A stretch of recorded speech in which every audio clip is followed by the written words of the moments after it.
pernah menghafal Al-Quran nggak sebelum masuk SIHA? Menghafal itu pernah aja sih gitu, tapi random. Pernah. Kalau memang diniatkan untuk menghafal belum pernah sih. Malu, astagfirullah. Pernah. Waktu itu kan syarat lulus kuliah itu harus hafal juz 30, jadi mau nggak mau harus ngafalin. Astagfirullah, niatnya itu ya nggak sih ya pengen pengen apa? Ya pengen hafal lah. Cuman surat-surat pendek aja yang biasa, kayak 3 kul a'udzu birabbin nas dan sebagainya, surat-surat pendek aja. Kecuali waktu SD sama SMP karena memang target dari guru sekolah kan, syarat kelulusan. Kalau udah pernah pakai metode apa? Belum pernah ya. Sebenarnya kalau fokus ngafal itu kalau dulu sih zaman masa kecil gitu ya, pas lagi ngaji sama abah gitu ya, itu ada ngaji ngafal juz amma gitu ya, juz 30. Kemudian yang ngafal ayat-ayat yang lagi disuruh guru aja gitu, ngafal gitu. Pernah satu kali inisiatif untuk ngafal gara-gara nonton ayat-ayat cinta. Tahu kan dia? Jadi dulu itu ada si Fahri itu hafal surat Maryam gitu, dan Maria ketemu sama si Maria. Semenjak itu saya pikir saya harus hafal surat Ar-Rahman gitu. Jadi saya hafalnya surat Ketemu sama Rahman. Biar ketemu gitu. Astagfirullah. Itu dulu saya zaman SMP saya gitu ya, pas lagi tahu ayat-ayat cinta. Kemudian sih nggak serius untuk ngafal Al-Quran, lebih kepada baca-baca aja. Jadi kalau sekarang kan terprogram ya, misalnya juz 30 dulu, terus ke juz 29, dan itu urut gitu. Kalau dulu random banget, jadi pengen hafalan Al-Kahfi ke Al-Kahfi, pengen hafalan juz 30 ke juz 30, itu pun random, nggak terprogram gitu. Jadi dulu sih kayak gitu, dan memang nggak ada metode khusus, yang mau hafal ya hafalan aja kayak gitu. Lah, pengen hafal. Pernah menghafal itu. Terus pernah waktu itu nyoba ngafalin Ar-Rahman, nyobain ngafal Al-Waqiah, Yasin juga, tapi nggak tahu sekarang udah jarang dimurojaah lagi. Astagfirullah. Kalau udah pernah pakai metode apa? Nggak pakai metode apa-apa sih, nggak tahu soalnya. Ya udah ngafalin aja biasa. Berikutnya reaksi pertama kali mendapatkan materi Stephen Tahfiz. Oh ada materi ini. Ya udah. Apa sih?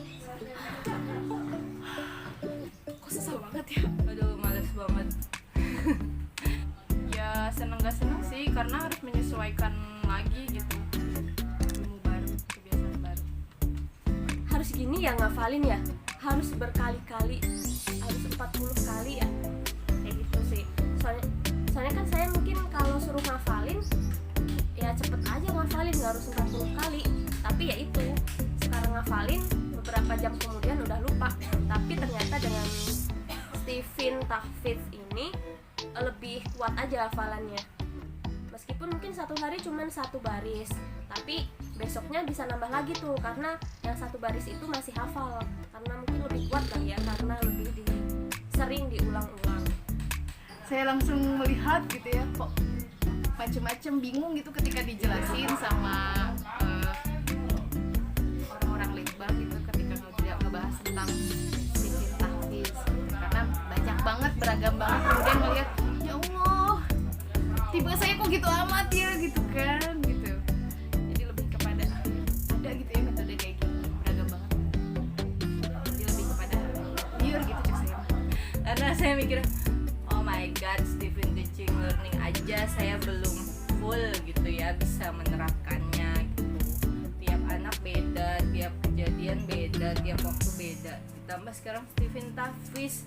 Sementara itu juga salah satu kelemahan saya tuh paling lemah dalam menghafal Quran, karena saya sering dengarnya lagu. Kalau menghafal lirik lagu cepet, syaitonir rajim.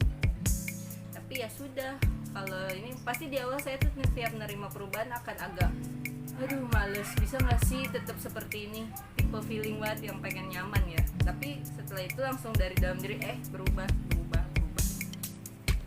Alhamdulillah kalau di insting sendiri itu buat saya mudah gitu, karena ada metode dia mendengarkan murotal gitu.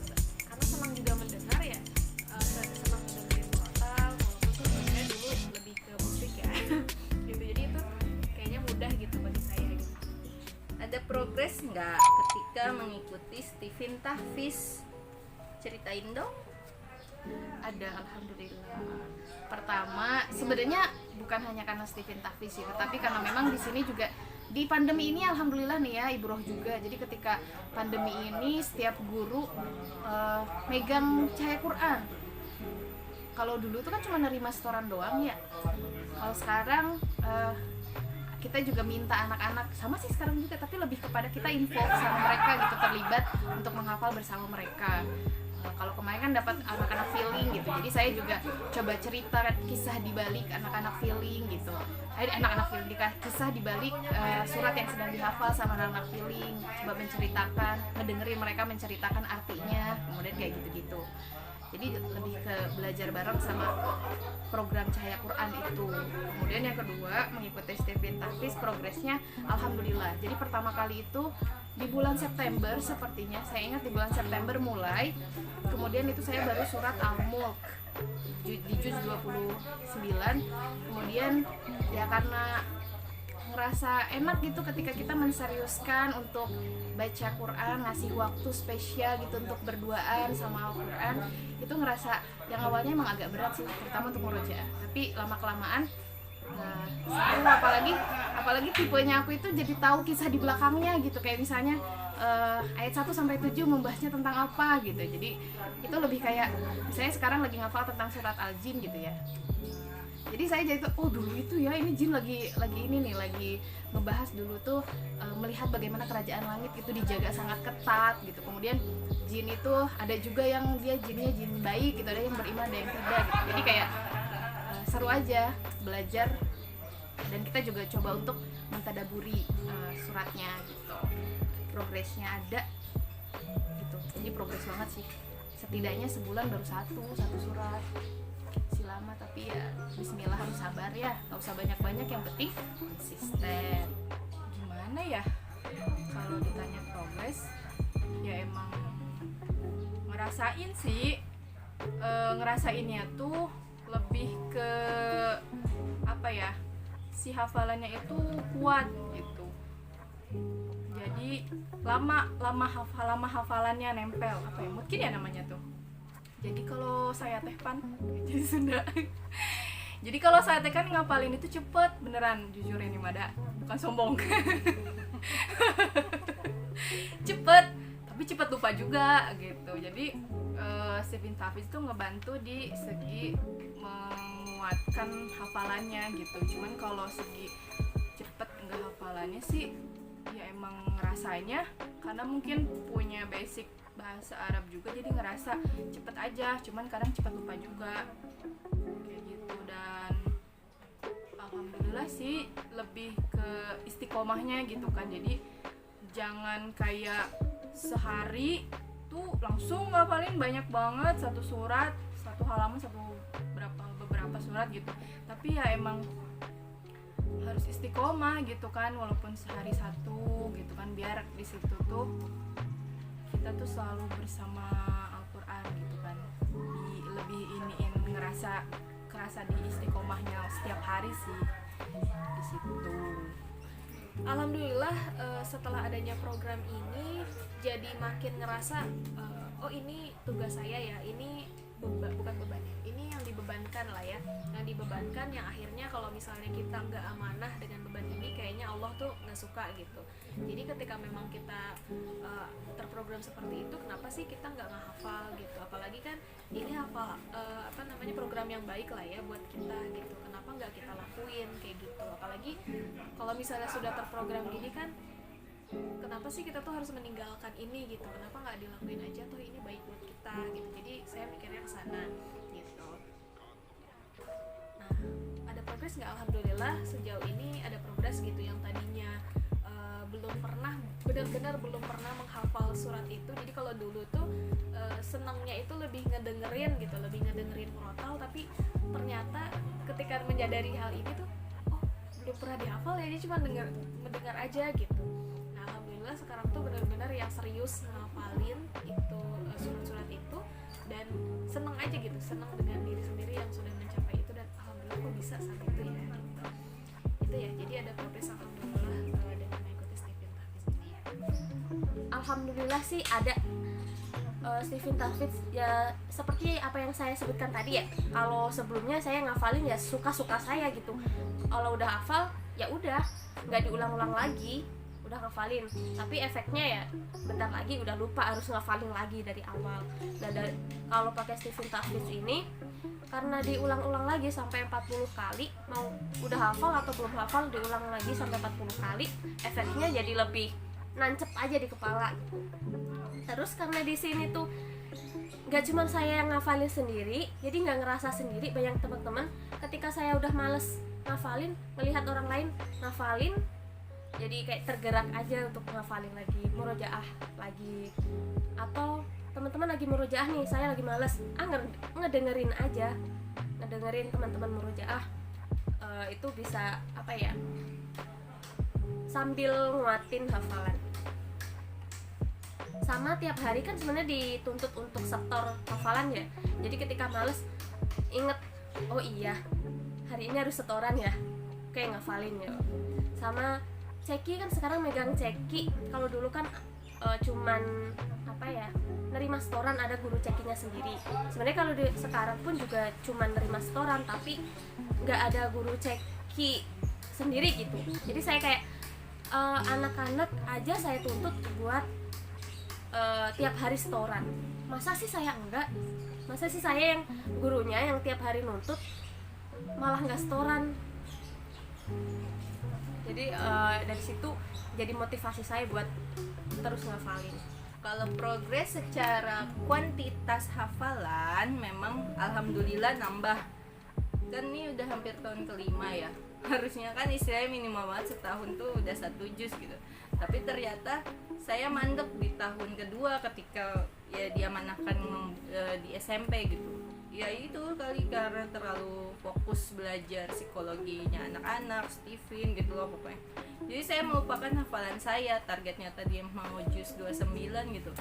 Malah ke teledorannya gitu, makanya ketinggalan jauh sama anak-anak, sementara anak-anak udah juz 28. Nah pas dikasih Stephen Tafwidz nih, jadi saya ngerasa kayak kesempatan banget nih, udah diciptain gitu ya, waktunya, ruangnya, sampai pembimbingnya gitu. Ya harusnya saya bisa mencapai target saya. Jadi saya punya target pribadi, pengen minimal hatam juz 29 dulu. Dan memang ada plus minusnya juga, kadang saya udah hafal 1 juz, ketika beralih ke ke surat lanjutnya belum hafal banget, belum mungkin banget surat yang sebelumnya. Kalau kata orang kayak ibaratnya pindah halaman doang gitu, hafalannya pindah halaman. Tadinya sempet ngedown tuh pas ngedenger kata-kata kayak gitu, maksudnya ya udah kalau memang harus mungkin seumur hidup saya almuk aja tuh nggak akan mungkin gitu maksudnya, karena berat buat saya gitu. Tapi saya akhirnya punya mindset baru, saya ubah lah, kenapa kayak gitu? Ya itu mungkin motivasi orang untuk orang tertentu, tapi kalau buat saya motivasi itu kurang berlaku, karena saya mikirnya justru masukin aja dulu bank data yang banyak tentang Quran daripada tentang lagu. Jadi pelan-pelan saya mulai meninggalkan lagu, walaupun masih sering dengerin lagu gitu, tapi nggak seintens yang dulu, lebih sering denger murotal, dan mau nggak mau kan nyetor hafalan, walaupun memang target PR banget untuk murojaah. Nah itu tuh PR-nya lebih ke memutkinkan hafalan dibanding menghafal, karena kalau ingin menghafal aja insya Allah bisa, tapi menjaga hafalan yang jauh lebih sulit buat saya. Kamu MK-nya apa? Gimana cara ngafalin dengan metode Stephen Tafwidz? MK-nya thinking. Cara ngafalinnya itu seinget saya aja ya. Jadi 10 kali pertama itu 10 kali pertama ditandain si Qurannya. Jadi mau nggak mau katanya jadi kotor, Quran yang nggak kotor sih ada coret-coretnya gitu. Tapi pakai pensil aja. 10 kali pertama dibaca deh. Baca ya, lupa ya Allah. Terus udah gitu. Udah gitu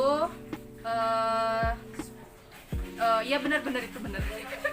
Itu yang kedua itu pakai media. Jadi medianya itu kalau saya sih pakainya kertas wajib gitu, kertas wajib tapi yang warna putih, terus ditempelin di Quran. Terus kalau saya biasanya ayatnya dilingkarin, jadi kita tuh menghafalkan urutan si ayat itu. Jadi kayak Ustadz Adi tuh kan baca surat ini, pojok sebelah kanan halaman ini di bawah ini ya, kayak gitu. Bagus banget sih sebenarnya itu. Walaupun emang ya harus sedia media apa, pensil atau pulpen sama kertas wajibnya. Terus yang ketiga itu pakai metode jari. Oh, dia jaring juga ya, jari. Pokoknya 9 lah ya, macem-macem sih pokoknya, intinya metode jari. Jadi ketika ditanya ayat ini, tinggal tekan tombol gitu, gitu kan, jadi hafal gitu. Itu terus sama yang terakhir tasmi ya, didengarkan ke orang lain. Pertanyaan selanjutnya, kamu MK-nya apa? Aku MK-nya insting. Gimana cara menghafalin dengan metode Stephen Davis? Nah, kalau di MK insting itu yang pertama yang harus dilakuin adalah ngelihat Al-Quran, terus surat yang mau dihafalin itu yang mana. Lebih ke ayat sih, misalnya ayat 1 nih kita mau ngafalin. Oh, berarti ayat 1 itu dibaca sebanyak 10 kali yang pertama. Terus kedua, setelah dibaca 10 kali, lalu direkam.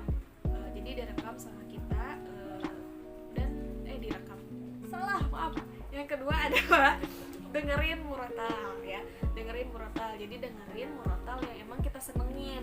Misalnya kita seneng yang emang dia murotalnya khas Umi gitu, ya dengerin. Atau misalnya kita suka dengan murotalnya siapa gitu, Ustadz siapa gitu. Misalnya kayak saya misalnya suka Hanan Ataki gitu. Itu didengerin terus. Nah, kalau misalnya kita lagi fokus untuk ayat 1 itu diulang sebanyak 10 kali itu, dengerin terus gitu. Nah, setelah itu yang ketiga metodenya adalah dengan cara direkam sebanyak 10 kali gitu. Jadi ketika kita sudah mendengarkan kan kita kayak terbiasa ya, misalnya kayak saya, Hanan Ataki kayak gitu ya bacanya.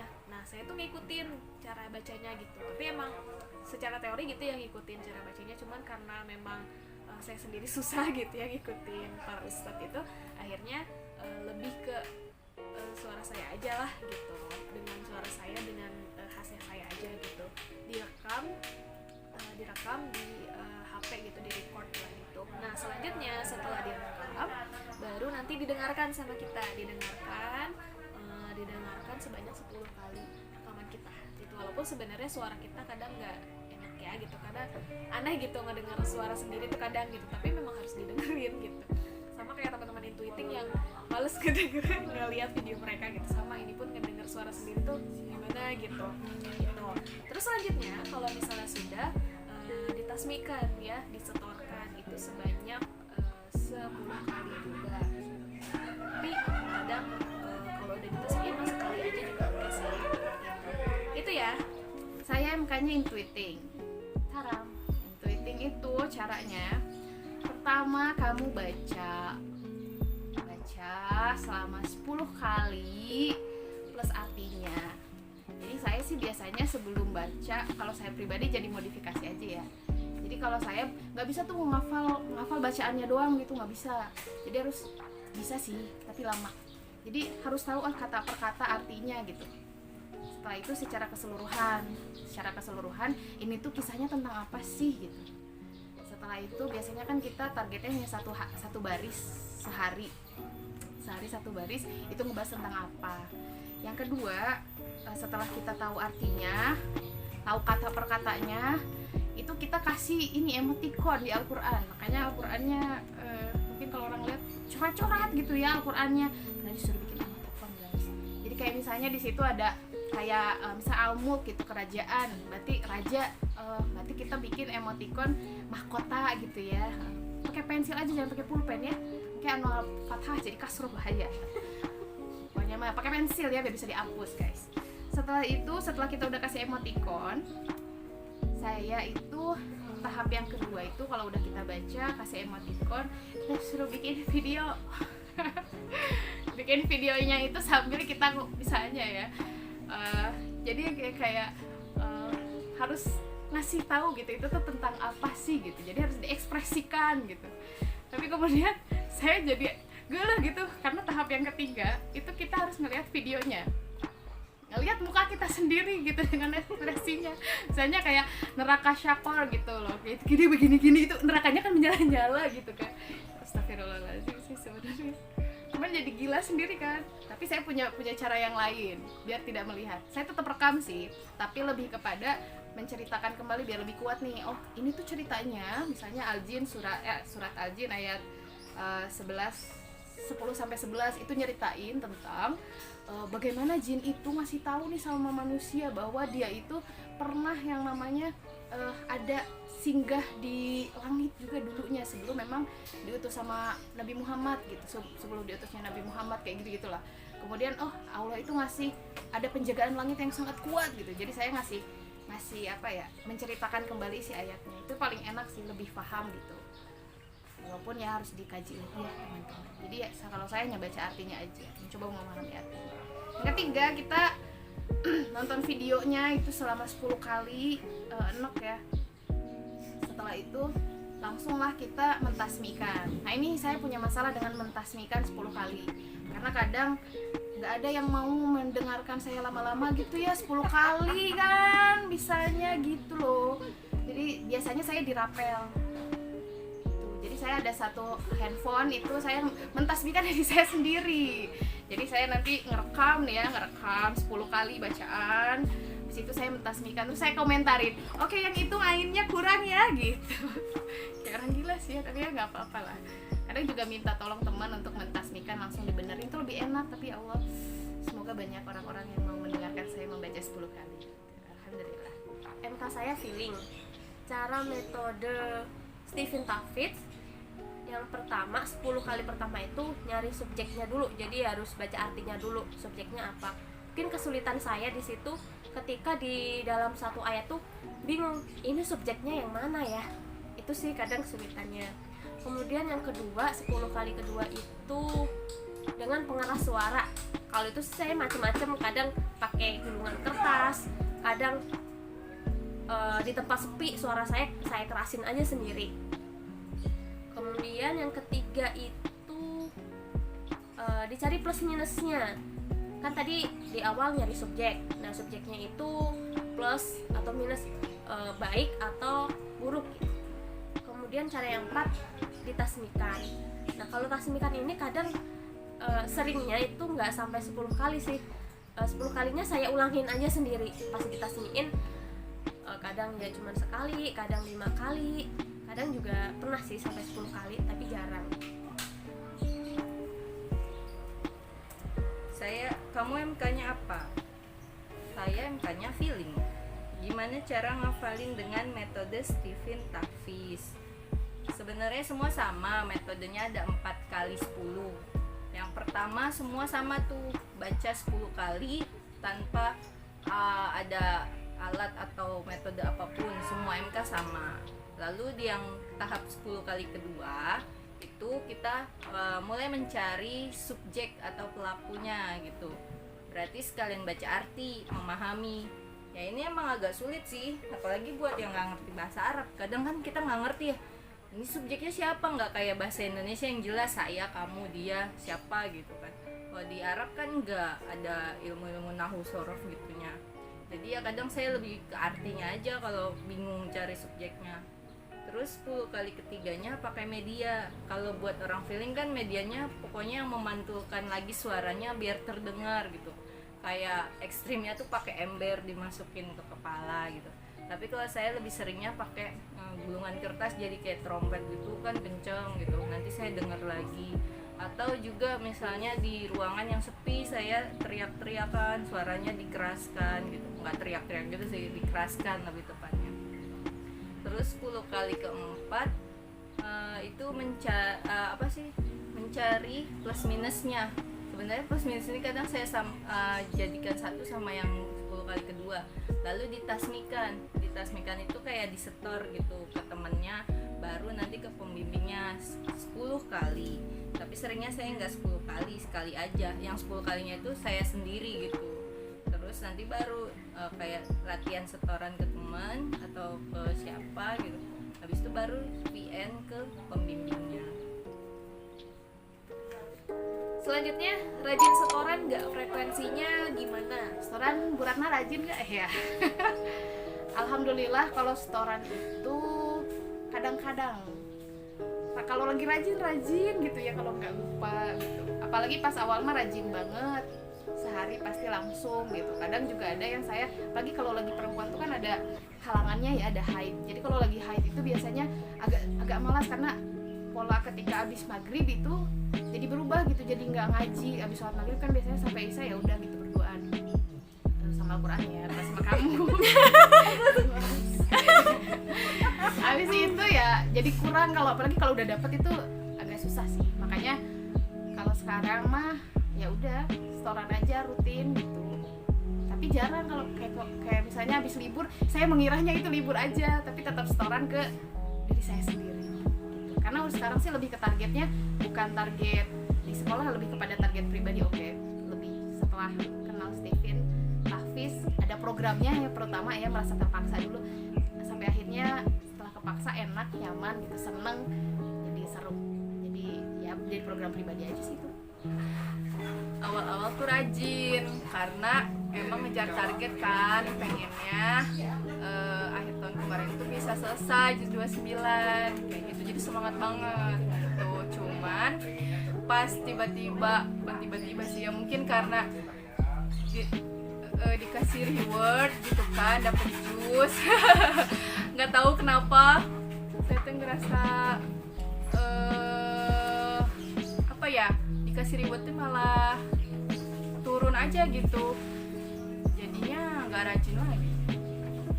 Jadi mending kayak emang pengen ngelakuin sesuatu itu karena niat diri sendiri gitu, karena emang ada yang pengen dicapai, bukan karena ada rewardnya gitu. Kalau ada rewardnya jadi malah mikirnya ke orang sih, ngapain karena pengen rewardnya. Udah itu aja guys. Ya ada satu lagi. Ada lagi emang? Nggak ada nomornya. Rajin setoran nggak ada progres ya. Reaksi pertama udah. Mana ya? Hafalannya sampai mana? Salah ada. Hafalannya udah langsung saya jawab aja, hafalannya sampai mana? Ya. Dibilang rajin gak sih Bu Adis? Jadi kalau saya sendiri memang alhamdulillah sih ngerasanya emang pengennya setiap hari setoran gitu, cuman masih bolong-bolong ya, atau dibilang rajin atau enggak gitu. Ya semoga aja dikabulkan rajin lah ya. Amin. Kalau bilang rajin sih ya nggak terlalu rajin, tetap ada plus minusnya. Ya tadi kadang ya baper ya gitu, makanya ketika ngedenger ya jangan udah jauh hafalannya tapi ternyata nggak hafal mungkin gitu, nggak full gitu, lupa lagi cuma pindah halaman tuh kadang saya baper kayak gitu, bikin ngedown juga gitu. Tapi dibalik lagi sih lurusin niat, ya udah itu mah buat orang lain, buat saya yang penting sekarang saya masukin banyak dulu deh hafalan di kepala saya, di otak saya, biar isinya lebih banyak Quran daripada yang lain kayak gitu. Terus juga apalagi kalau lagi head, sebelumnya sih 2 bulan sebelumnya kalau nggak salah saya kalau head tetap setoran, tapi sebenarnya tuh ada rasa risih gitu, karena kan saya lebih mikirnya kalau head ya jangan gitu, apalagi niatnya ini target hafalan pribadi bukan yang belajar umum gitu kan. Jadi ketika saya komunikasikan ke pembimbing ternyata memang boleh diliburkan, karena itu kan memang ada dua fatwa gitu ya, dua apa sih dasarannya beda gitu. Nah saya lebih memilih kalau head libur saja dulu. Selain memang kalau lagi head saya sering migrain, sering sakit, pokoknya moodnya juga mood swing banget gitu. Mendingan ya jangan dulu, liburan dulu gitu, istirahat.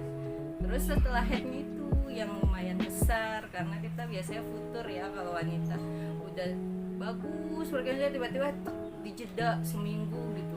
Terus itu harus membangun lagi dari nol gitu, itu agak berat. Frekuensinya ya selama ini rajin setorannya ya harian, minimal banget target saya 1 baris, karena kadang ada ayat, kalau dibilang 1 ayat ada ayat yang beberapa baris gitu, jadi saya lebih mikirnya ke baris gitu, bahkan kadang setengah baris untuk 1 ayat, ya itu saya jabanin gitu. Yang penting saya konsisten, saya lebih mikir ke situ sih. Cuma nanti PR-nya adalah ketika setoran 1 juz, semoga bisa. Apa ya, naik turun, kalau pas rajin, kalau pas enggak ya enggak, mut-mutan, mungkin feeling kali ya. Tapi bukan jadi pembenaran ya, nggak boleh ya sebenarnya. Astagfirullahaladzim. Pas awal-awal ada Stephen Hafiz itu lumayan rajin sih, cuman ketika itu pas apa ya, pas dapet hadiah nggak tahu kenapa kayak kok dapet hadiah sih, kenapa harus ada hadiahnya, itu dari situ kayak mulai malas, agak turun. Terus abis itu ya udah, kenapa emang kalau dapat hadiah ya udahlah dilurusin lagi niatnya, buat ngafalin tuh buat apa, mulai rajin lagi. Ini lagi nih, lagi turun lagi nih, lagi malas lagi nih. Astagfirullahaladzim. Semoga abis ini rajin lagi buat ngafalin sama murojaah. Amin. Itu deh, udah. Selesai, alhamdulillah.